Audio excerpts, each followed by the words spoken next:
నేటి ఆత్మీయ మన్నా ప్రభునామంలో అందరికీ వందనాలండి. వాక్యం చూసుకుందాం రండి.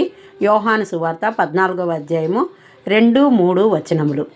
నా తండ్రి ఇంట అనేక నివాసములు కలవు, లేని ఎడల మీతో చెప్పుదును. మీకు స్థలము సిద్ధపరచ వెళ్ళుచున్నాను. నేను వెళ్ళి మీకు స్థలము సిద్ధపరిచిన ఎడల నేనుండు స్థలంలో మీరును ఉండులాగున మరలా వచ్చి నా యొద్ద నుండుటకు మిమ్మును తీసుకొని పోవుదును. మనకు పరలోకంలో స్థలమును సిద్ధపరిచిన నిమిత్తం యేసుక్రీస్తు మనకంటే ముందుగా పరలోకానికి వెళ్ళారు. ఆ తర్వాత ఆయనతో మనం ఉండటానికి మరలా వచ్చి మనల్ని తీసుకొని వెళ్తారు. కానీ పాపంలో పాపిష్టి బంధకాలలో కూరుకుపోయిన వ్యక్తి ఏ విధంగా ఆయనతో పరలోకం వెళ్ళగలడు? కెనడా దేశంలో ఉన్నటువంటి నయాగరా వాటర్ ఫాల్స్ ప్రపంచంలోనే అత్యంత ఎత్తైనవి. ఓ వ్యక్తి ఈ నయాగరా ఫాల్స్ పైన ఒకవైపు నుంచి మరొక వైపునకు త్రాడు కట్టి ఆ తాడు మీద నడుచుకుంటూ వెళ్తానని ప్రపంచానికి సవాల్ విసిరి అది చేసి చూపించాడు కూడా.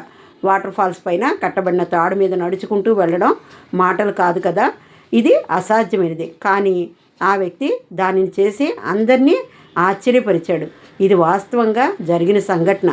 ఇప్పుడు ఆ వ్యక్తి తాడు మీద నుంచి క్రిందికి దిగి అక్కడున్న వారందరితో, నేను ఏ విధంగా అయితే ఈ నయాగరా ఫాల్స్ దాటి వచ్చానో మీరు చూశారు కదా, మీలో ఎవరైనా సరే వచ్చి నా భుజం మీద కూర్చోండి, మిమ్మల్ని కూడా తీసుకువెళ్తానని చెప్పాడు.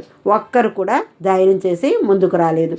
ఈ లోపల ఒక చిన్న బుడ్డోడు వచ్చి, నేను వస్తాను, నన్ను తీసుకువెళ్ళండి అని అనగా అక్కడున్న వాళ్ళందరూ ఆ కుర్రవాడిని పట్టుకుని, అవి బహు లోతైనవి, బహు భయంకరమైనవి, అందులో పడితే బ్రతకడం సాధ్యం కాదు అని చెప్పి భయపెడుతున్నా వాడు ఆ మాటలేమి పట్టించుకోకుండా వెళ్ళి ఆ వ్యక్తి భుజం మీద కూర్చున్నాడు.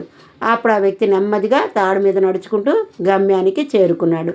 గమ్యం చేరుకున్న తర్వాత భుజం మీద నుంచి ఆ బొడ్డోడిని కిందకి దించినప్పుడు ఆ చుట్టూ ఉన్న వాళ్ళందరూ ఆ కుర్రాడిని పట్టుకుని ముద్దులు పెట్టుకుంటూ, ఒరే నీవు చిన్న కుర్రాడివే కానీ ఎంత ధైర్యం అని చెప్పి అందరూ పొగుడుతున్నారు. ఇదంతా గమనిస్తున్న ఒక వ్యక్తి ఆ కుర్రవాని దగ్గరకు వచ్చి, మాలో ఒక్కరు కూడా ధైర్యం చేసి ఆయన భుజం మీద కూర్చోలేకపోయాము, నీకు ఇంత ధైర్యం ఎక్కడి నుంచి వచ్చింది అని ప్రశ్నించాడు. ఆ కుర్రవాడు, నాకెందుకు భయం, ఆయన మా డాడీనే కదా, అందుకే ధైర్యంతో మా డాడీ భుజం మీద కూర్చున్నాను అని జవాబిచ్చాడు. అక్కడున్న వారిలో ఒక్కరు కూడా ఆ వ్యక్తి భుజం మీద కూర్చోలేకపోయారు. కేవలం కుమారుడు మాత్రమే కూర్చున్నాడు. ఎవరు పరలోకానికి వెళ్ళగలరు? దేవుని కుమారులు లేదా కుమార్తెలు మాత్రమే పరలోకానికి వెళ్ళగలరు. పాపిష్టి మనిషి పరలోకానికి వెళ్ళాలంటే ఒక్కటే మార్గము, అది ప్రభు అయిన యేసుక్రీస్తును విశ్వసించడమే. ఆయనను విశ్వసించినట్లయితే మనం కూడా ఆయనతో ఉండగలుగుతాము, ఆయనలా నడవగలుగుతాము, ఆయనతో గమ్యానికి చేరగలుగుతాము. ఈరోజే నీ జీవితాన్ని దేవునికి అప్పగిస్తావా? ఈ లోకయాత్ర ముగించిన తర్వాత మనం కూడా మరణించి ఆయనతో నిత్యము జీవించే వ్యక్తిగా పరలోకమందు ఉంటాము. యేసుక్రీస్తు ఎక్కడ ఉన్నాడో అక్కడే నీవు నేను ఉండాలంటే ఒక్కటే మార్గం. అదేంటంటే ఇజ్రాయేలీలు వాగ్దత్త దేశం చేరడానికి ప్రయాణించారు. మనం ఏం చేయాలి? పరలోకం చేరడానికి ప్రయాణించాలి. ఆయనను రక్షకునిగా అంగీకరించాలి. ఆయనకు మాదిరికరమైన జీవితం జీవించాలి. మనం ఏ విధంగా పరలోకం అనే గమ్యానికి చేరాలి అనే లక్ష్యం కలిగి ఉండాలి అని అంటే, ఈ లోకం మనది కానే కాదు. ఇక్కడ మనం కేవలం ప్రయాణికులు మాత్రమే. ఇక్కడికి ఒక పని నిమిత్తం మనం వచ్చాము. ఆ పని పూర్తి చేసుకున్న తర్వాత మన స్వదేశం, మన లోకం, మన గృహము, పరవాసం పరలోకం, పరలోకంలోనే మన గృహం కూడా. కాబట్టి అక్కడికి వెళ్ళిపోయే వారంగా ఉండాలి. అంతేగాని ఇక్కడ లోకాశలకు లోబడిపోయి ఇదే జీవితం అనుకుని దాని కొరకు ప్రయాసపడే వారంగా ముందున్న గమ్యాన్ని మర్చిపోయి బాటసారులం అనే విషయాన్ని మర్చిపోయి ఇదే శాశ్వతమని మనము తప్పుడు మార్గంలో పాపిష్టి మార్గంలో నడుస్తూ ఈ యొక్క లోకధనము కొరకు ప్రయాసపడుతూ దానిని సమకూర్చుకొనుతూ దానిని బట్టి ధనవంతులముగా పిలువబడుతూ యథేచ్ఛగా సుఖం అనుభవిస్తూ జీవించటం అనేది సరైన విధానం కానే కాదండి.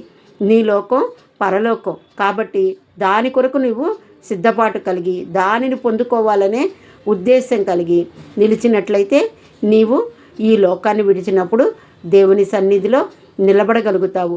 నీ కొరకు దేవుడు సిద్ధపరిచిన గృహంలో నివసించగలుగుతావు. నీ పేరు జీవగ్రంథమందు లిఖించబడుతుంది. కాబట్టి ఆ విధమైన సిద్ధపాటు కలిగి జీవించే వారముగా, ఆ విధమైన విశ్వాసము కలిగి మన యొక్క జీవితకాలం అంతా కూడా ఆయనను విడవక ఎడబాయక అనుసరించే వారముగా ఉండాలి. మరి నీవు ఆ విధమైన సిద్ధపాటు కలిగి జీవిస్తున్నట్లయితే పరలోకమందు నీకు నివాసం సిద్ధపరచబడుతుంది. ఆ విధమైన గురి కలిగి ఆ గురి యొద్దకు పరిగెత్తడి వారముగా ఉందుము గాక. ఆమెన్. హల్లెలూయా.